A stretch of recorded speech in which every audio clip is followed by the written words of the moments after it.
Know your limitations of, what you're capable of. The McKenzie and the Willamette rivers they're not lazy rivers like you would see at a pool. The Lane County Sheriff's Office, Harrisburg Fire, and local citizens in private boats have rescued around 30 people about a mile below Brown's Landing in Marshall Island at this water hazard this summer alone. The current is coming down, most of the water's pushing into that corner there, which then forces everyone in their float tubes, canoes, kayaks, directly into the trees that are still in the water there. This spot is just one of the many water hazards in Lane County.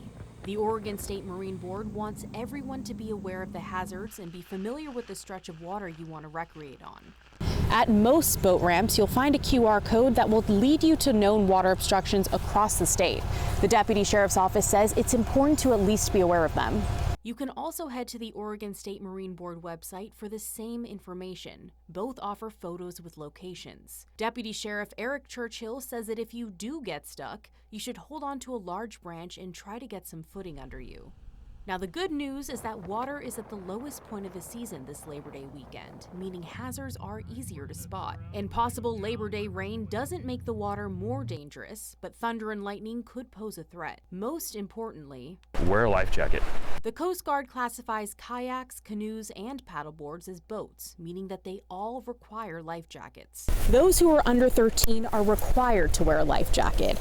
Those who are over 13 are required to have one that is nearby and accessible. Most boat ramps on rivers and reservoirs have free loaner stations for life jackets. It's all on the honor system. Take one, use it for the day, and put it back. Over the past few summers, we've rescued people on air mattresses.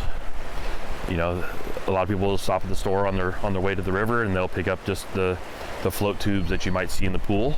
That plastic is only so thick. You should be buying water tubes that are specifically made for river rafting. We've had people stuck on islands overnight. They recommend leaving alcohol at home and remind us that if you consume too much alcohol operating a boat, you'll be charged with a BUI. On the Willamette River, I'm Juliette Smith reporting.